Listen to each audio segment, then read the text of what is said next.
अस्सलाम वालेकुम दोस्तों, हमदाद का पार्ट नंबर 37 शुरू हो गया है। अगर आप मेरे इस चैनल पे न्यू हैं तो मेरे चैनल को लाजमी सब्सक्राइब कर लें, क्योंकि कहानी बहुत ही दिलचस्प और खौफनाक और बेहुदा होती जा रही है।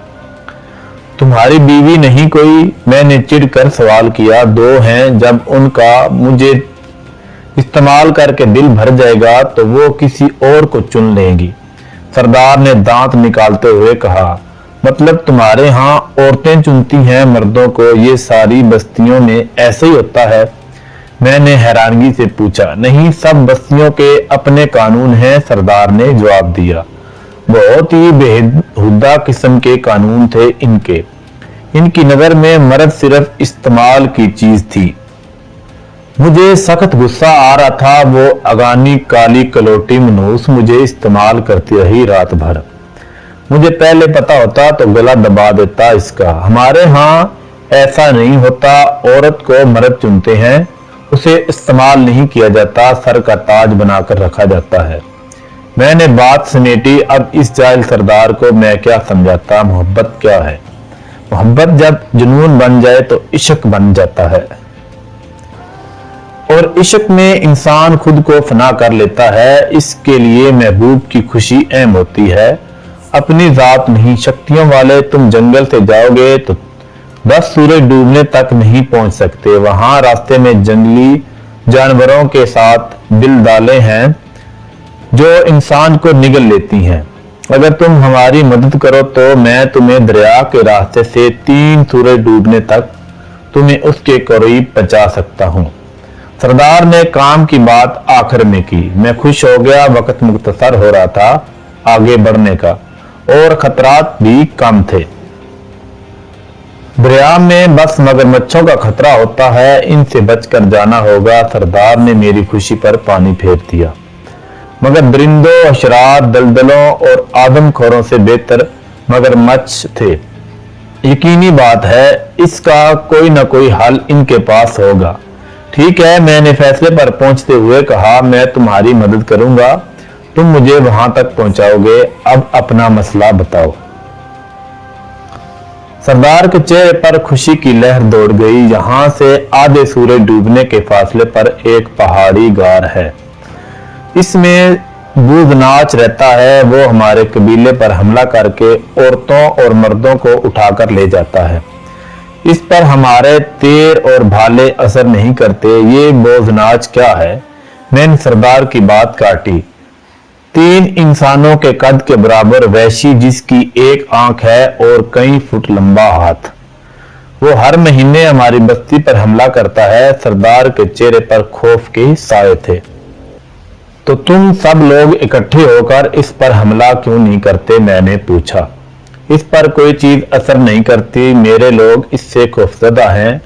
औरतों ने बच्चे जन्ने छोड़ दिए हैं, मर्दों अब हथियार नहीं उठाते। यार, इस बौद्धनाच का बच्चे जन्ने से क्या तल्लक? अगले ही लम्हे मुझे सवाल की बेवकूफी का अंदाजा हुआ। सरदार ने डायलॉग मारा था, बस ठीक है सरदार, अपने चंद लोग मेरे साथ कर दो, मैं उसे जहन्नम वासल कर दूंगा। सरदार ने हैरानगी से मुझे देखा। शायद वो मेरे यकीन पर हैरान था। सरदार उठा और ताज़ीम देकर झोंपड़ी से बाहर निकल गया। किस्सा मुख्तसर, कुछ देर बाद मैं, सरदार और 5 बस्ती वाले इस देव की गार की तरफ रवां दवां थे। रास्ते में कोई काबिले जिक्र वाकया पेश नहीं आया। आखिरकार हम उसकी गार के पास पहुंच गए। सरदार और उसके साथियों के चेहरे पर खौफ के आसार थे। सबसे बड़ा मसला था इस देव को गार से कैसे निकाला जाए। गार के अंदर दाखिल होना तो बेवकूफी होती, उसे दूर से निशाना बनाया जाना आसान होता। मैंने बड़े पत्थर गार के दहाने से अंदर फेंके, शोर शराबा किया, मगर सब बेसूद रहा। आगे मुकम्मल सन्नाटा था।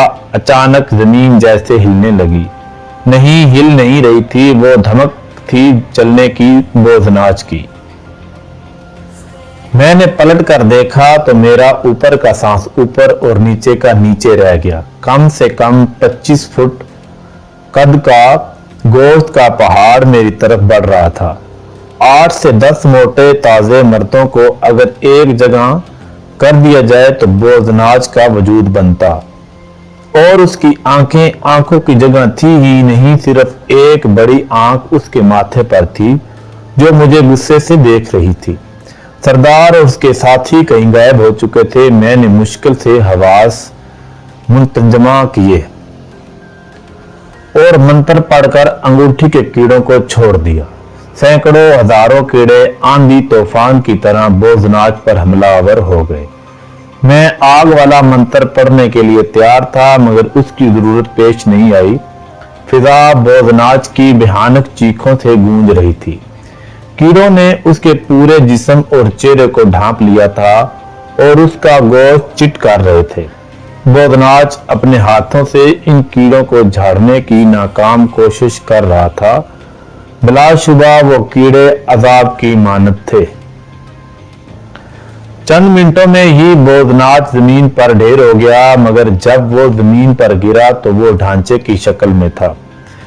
ज्यादातर गोश्त कीड़े चिट कर चुके थे। मैं जानता था चंद लम्हों में ये खून ख्वार कीड़े इसकी हड्डियां भी चिट कर जाएंगे, और यही हुआ। आखिरकार मैंने मंत्र पढ़कर कीड़ों को वापस अंगूठी में समेट लिया। अचानक एक तरफ से सरदार और उसके साथी नमूदार हुए और मेरे सामने सजदे में गिर गए। शक्तियों वाले तू अजीम है, शक्तियों वाले तू अजीम है, मैंने उन्हें उठने का कहा। सरदार और उसके साथियों के चेहरे पर खुशी रक्सां थी। मुख्तसर ये कि वापसी बहुत खुशगवार माहौल में हुई। सरदार ने वापस झोंपड़ी पहुंचकर एक रात रुकने का कहा, मगर मेरे लिए वक्त बहुत कीमती था। मैंने उसे चलने की तैयारी का हुक्म दिया। कुछ देर बाद मैं सरदार के बुलाने पर बाहर निकला तो सारी बस्ती जमा थी।